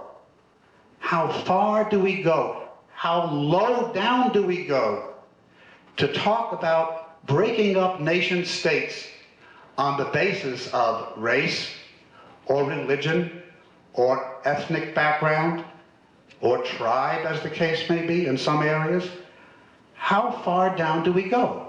To regions, to cities, to communities within cities, to blocks? How much disintegration of nation states are we going to tolerate in this world? I think that the answer is that there needs to be a respect for territorial integrity of nations, but there also has to be respect for human rights, including cultural rights. What Dr. Trix spoke about before of the autonomous rights of the Albanians within Yugoslavia by the 1974 Constitution are appropriate. Albanians living in a portion of Yugoslavia should have the right to speak, in addition to the language of the state, which is Serbo-Croatian, they also have the right to learn and respect their own traditions, their own culture, and their own language. Just as fair-minded people in our country are struggling for the right of, let us say, Spanish-speaking people in the Southwest to study Spanish and their history in addition to, not in place of, but in addition to English, which is the language of our nation. It's the way we do business. It's the way we establish our government. So what is it that we need to do? Well, first of all, I had wanted too late to change the theme of this discussion, because I had suggested too late that the theme be the United States as global cop. One of the things that comes with power, Lord Acton once said, power corrupts and absolute power corrupts absolutely. We, this country, our representatives, our government have the power. 1 out of every 2 discretionary dollars goes to the military, and that's going to be even more now, because there is now an orgy in Washington as to how much more money we're going to give to the military and take away from human needs. And give that money to, in contracts to the munitions makers and to the missile makers and to the bomber makers. The question of how that power is used, whether we use it, the president has often said that we are the indispensable nation because of our power, our economic power and our military power. I think we should be indispensable, but how? We should be indispensable in terms of bringing people together to establish peaceful resolution of crises and not reach for the gun. I imagine that every student in this room has to have in the back of his or her mind the events of a week ago in Colorado. It deeply affected us all.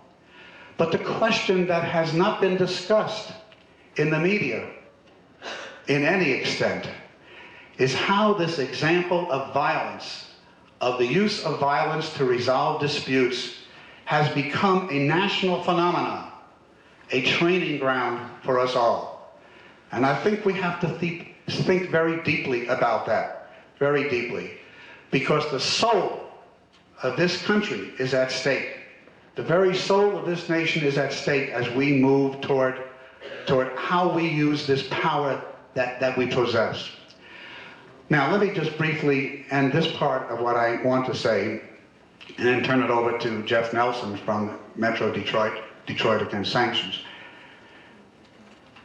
I think that there is a way out of this crisis. And what are the principles, what are the elements of getting out of this crisis? Well, the first is to stop the bombing. The bombing has exacerbated the crisis. And therefore, you have to move to deal with that which has exacerbated the crisis. I'm not denying that there is a crisis in terms of the rights of Albanian citizens in Yugoslavia. But the bombing has exacerbated the crisis, and so the first thing to do is to stop the bombing. Nothing can be lost by stopping the bombing. What can be lost? Is it a loss that there will be some buildings and bridges and hospitals in Serbia that will not be destroyed? That's not a loss. Is it a loss to say that there will be Serbian lives saved? That's not a loss. Is the removal, the expulsion of Albanians from Kosovo, has the bombing stopped it? No. It's accelerated it. So, bombing, stop the bombing is the first step. And the second step is to begin real negotiations. Again, negotiations are where the contending parties sit on opposite sides of the table with whatever assistance is available from the United Nations, from the Organization for Security and Cooperation in Europe, from neutral nations, sitting across the table and talking about what each wants and finding a way that is satisfactory to both. That's what you call negotiations. labor-corporation negotiations. That's what happens. When there are ultimatums, of course, then it results in a great human tragedy. The third thing is that we have to understand that NATO, which was designed as a defensive alliance against the perceived threat of Soviet invasion of Western Europe, is not the vehicle, cannot be the vehicle, for securing peace and justice in Yugoslavia. It has turned from a defensive alliance into an old-fashioned military alliance. And if you have studied your history, as I know you have, then you know that military alliances have never secured peace. Military alliances have led to war, down through the ages. So that's a third basic principle. There have to be people in Kosovo, in the province of Kosovo, to see to it that the agreements are kept. Granted, there has to be somebody else there besides Serbian police and military. But that can't be NATO, because if it is NATO, then it's a guarantee that no agreement can be secured. And so I think that there are options for us as a nation and as a people. Yesterday, Congress took one forward step, which is that they denied funds for the administration to engage in a ground war. And by the way, in the previous session, I heard some discussion about a ground war. And I think that perhaps there's not quite an understanding of what a ground war in Yugoslavia would mean. Understand that the partisans led by Marshal Tito held at bay 33 German divisions, one of the most powerful armies in the world, held at bay 33 German divisions during World War II. A ground war in Yugoslavia would be bloody indeed, and we will rue the day that we engage in that kind of conflict. And so it seems to me that what we need to do is to look for whatever avenue is available. You know, Milosevic had proposed, and the Pope had endorsed, a ceasefire over the Orthodox Easter holidays. That was an opportunity that was lost. The administration forces said, we can't trust Milosevic. But how do you know what would happen if you stopped the bombing? Maybe it would provide the opportunity to move forward. I want to close my portion of this with a quote from one of my favorite Americans.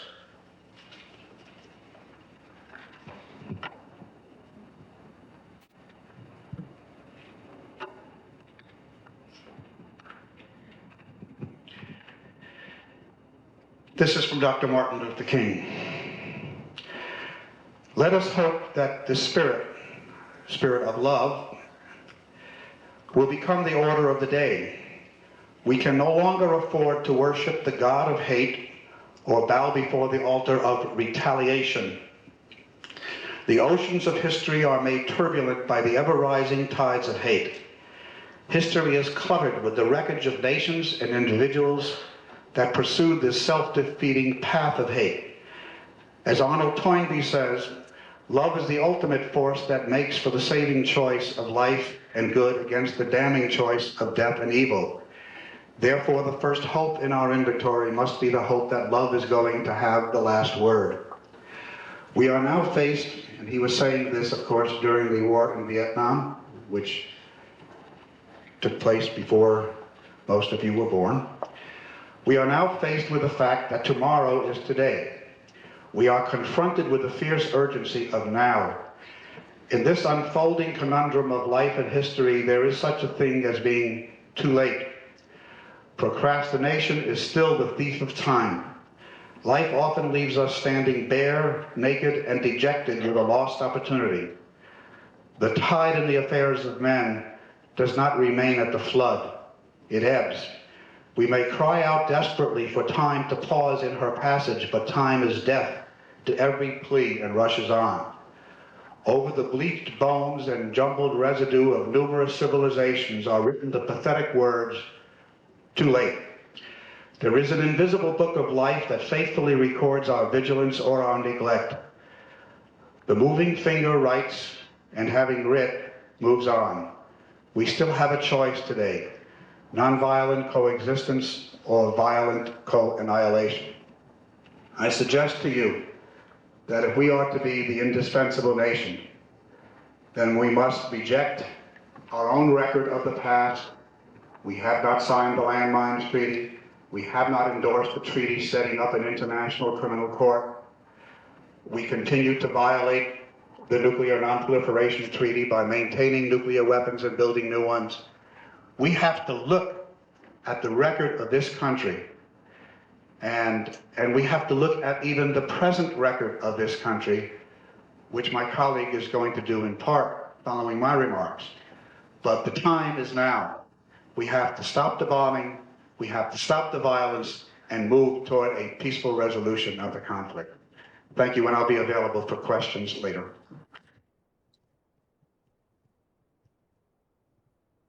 Thanks, Al.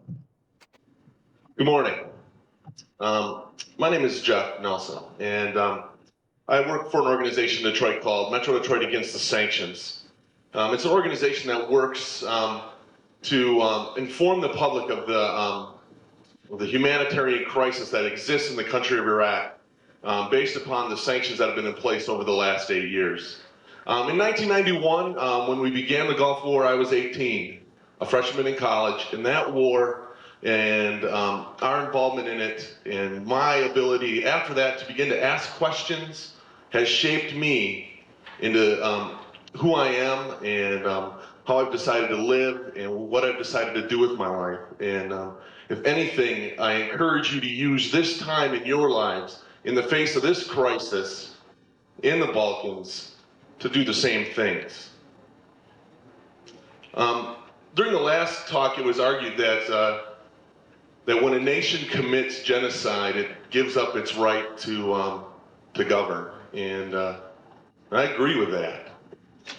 And I think it's important to note that while we are protecting genocidal policies on one hand in the Balkans, we are perpetrating genocide in the country of Iraq. In 1991, after the Gulf War, does anybody know, anybody tell me what sanctions are? Yeah.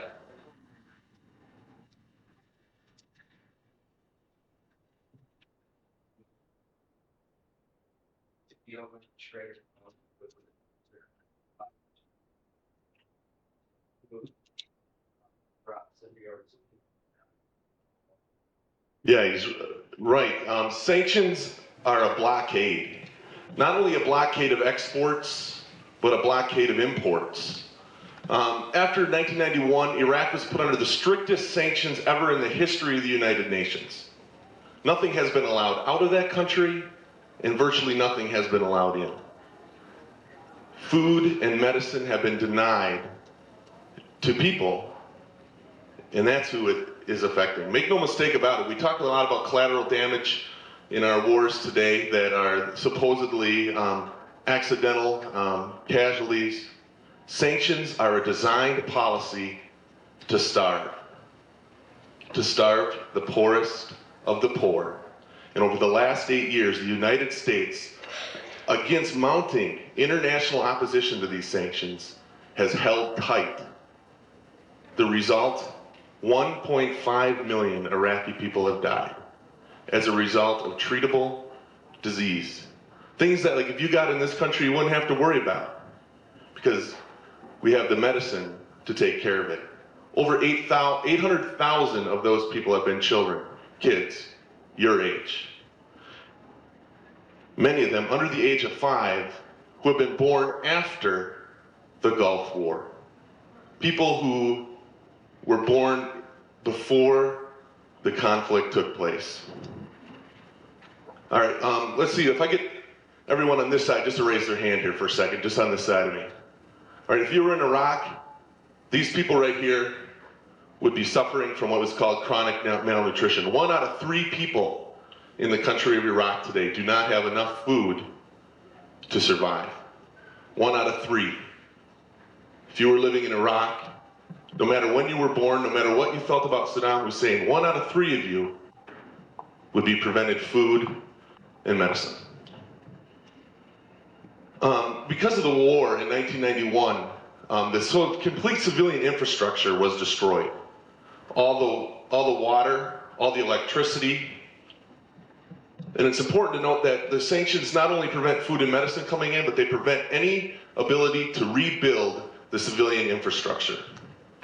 There hasn't been a single water pipe allowed back into the country of Iraq to rebuild its water supply system that was completely destroyed by the bombing in 1991.